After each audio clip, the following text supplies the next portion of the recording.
Ticats Chalk Talk with Marshall Ferguson. Welcome to Ticats Chalk Talk, everyone. Something's happening in Hamilton that Ticats fans haven't seen in years. They haven't seen it since 2013. What was that? Block guy. What for? Whatever guy. It's 10-0 start to the season. You can catch tonight's game right here on TS at 11:50. Pre-game coverage starts at 8. The Toronto Maple Leafs open up their training camp today with physicals before heading off to Nova Scotia for on-ice work. GM Lou Lamoriello says the rebuild... I don't have to tell you, the consistent Tiger Cat fan, but the Ticats have 5 punt blocks this season, including 4 in the last 4 straight weeks. It's crazy. To put it in perspective, Hamilton has only allowed 2 punt blocks since 2013 and none in the last 2 seasons. When something consistently goes wrong like this punt team unit has experienced over the last little while, we always need something to put our finger on, to say that's what's wrong, let's fix that immediately. But with a punt team, there's a ton of factors that go into it. The first thing I decided to look at here was the time from the snap to the hands of the punter, because if that snap is slow, you could be in trouble. I averaged it out, recorded it 10 times while looking at all the game tape, and found out that Aaron Crawford is excellent. He's very consistent throughout these games. If you average these out, he's always around 0.65, 0.66 throughout all of those, and that's a good thing because that means the snap is not the issue. Since the Labor Day rematch, Maher is at 15 yards depth, not 14, as he was throughout the early season. Likely an adjustment made to give him extra space from the line. It's also worth noting that from where Maher starts to where his foot makes contact with the ball on his punts, it's a whopping 5.5 yards on 3 steps. Some kickers use the 2-step technique to get the ball out quicker, but not Maher. With that said, Brett Maher has actually dropped his catch to foot time from about 1.4 to 1.18 seconds throughout this 5-game stretch where he's had all 5 of these blocked. It doesn't make a whole lot of sense, but it's good that he is speeding up his delivery because he's already sitting a yard further back as discussed earlier. So you really have to think they've been pressing him to try to get the ball out quicker. So if it's not the snap and it's not the time from catch to foot, it has to be on the protection. And it's worth looking at the consistency in the actual lineup for the Tiger Cats when you want to talk about their lineup here. Throughout these 5 games, there's been a bunch of different combinations. I've lined them out from left to right as they go on the usual practice field. 18 is, of course, Anthony Woodson. He's been in every single game. The left guard position for the Tiger Cats, they made 1 replacement, Simone Lawrence, for 2 games. Outside of that, it's always been a linebacker, Larry Dean or Simone Lawrence. Frederick Plessius, stud special teamer. He's been in every single game. Aaron Crawford, long snapper, consistent every game. But the right guard position, there's been 5 different players in 5 different games for the Tiger Cats in these situations where they've had punts blocked. It's worth noting, it's been Adrian Tracy, Byron Archambault before he went back on the 6-game injured list, Larry Dean subbing over when Simone Lawrence took his spot, Delano Johnson filling in as he needed to, and Ron Amara as well. And you would think, okay, well, the left side, since they've been so consistent, they've had the same people, they obviously haven't given up many of the blocks. That's not true. They've given up 3 of the 5 blocks despite the fact that they have the most continuity on the team, and that's a big deal. So you really have to start thinking it's more about individual mental mistakes than it is one issue from a player making a physical mistake. Way back in week 5, after a 2.5-hour lightning delay, that was a fun one, in the Peg, Hamilton gave up their first blocked punt of the season, and first since 2013. Most teams in the CFL and in the CIS, for that matter, do what's called an 11-man return when it comes to their punt team. That means that they're going to have 11 men at the line of scrimmage and just 1 punt returner back waiting for the ball. Most punt teams use 3 gunners who are first down the field to cover the kick, which means there are 3 return team members not involved in a block attempt. All of this means the punting team has 8 men in protection against what usually amounts to 8 rushers. Mike O'Shea has been handling much of the special teams during the Bombers' massive turnaround this season, and he dialed up a bit of a deception on this block. He lined up with only 7 rushers instead of the usual 8, and had number 0 defensive back Derek Jones act as though he was going to double team the gunner to the top of the screen, but at the snap, Jones comes flying free off the edge to block the kick. While this is just solid game planning on a night where the Ticats clearly didn't have their game, if you'd like to assign blame for the first block of the year, you could give it to either Anthony Woodson for not expanding or CO Prime for failing to recognize the well-timed strike from the Bombers. In Calgary, it was Jonathan Langa working alongside Will Smith on the right edge of that Hamilton punt team in protection. It's the only time they would be together the entire season. Here the Ticats use a shift to give the Stampeders less time to find their rush lanes. At the last second before the ball is snapped, Jonathan Langa appears to tell tackle Will Smith on the right side at the top end of the screen that he will pick up the widest man, that's number 89 DeVaris Daniels.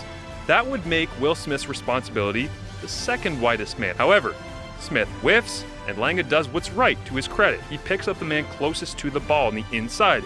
But that leaves the man he was supposed to get, Devaris Daniels, free to punish Brett Maher and get the block. The lesson here for a first-year special teams player: if you are this far down the field, looking back at the ball, hoping that it's been kicked, and it has not been kicked, something has gone horribly, horribly wrong. This was Smith's last act on the punt team until Week 13 against Montreal. On to the Labor Day Classic now. It was the Hamilton Ticats and the Toronto Argonauts meeting under the lights for Eastern Division supremacy. It was also the first time that third overall pick Brandon Revenberg on the offensive line would get an opportunity to face the fourth overall selection receiver Brian Jones out of Acadia, and it was Jones that would make a game-changing play based on miscommunication in the punt team. The Argos used great angles to get Maher on Labor Day. They widened the edge to take the widest two blockers out of the equation, but the key here is Justin Hickman diving to the inside. As he crosses Frederick Plessius' face, Plessius has no choice but to block him. The problem is CJ Gable.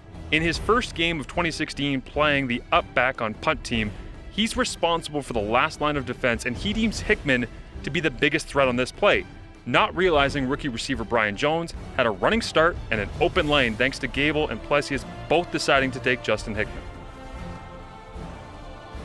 We always say that the Labor Day game plays directly into the game plan that goes into the Labor Day rematch. Sometimes a mistake that you make in the Labor Day game can cause an overreaction, and I think that's a great example of what happened in the punt block that happened in the Labor Day rematch. Remember that clip I just showed you where I talked about widening the edge with these two, forcing Anthony Woodson out wide, forcing Simone to go that direction, and then having Justin Hickman slash inside and Brian Jones come free for the block?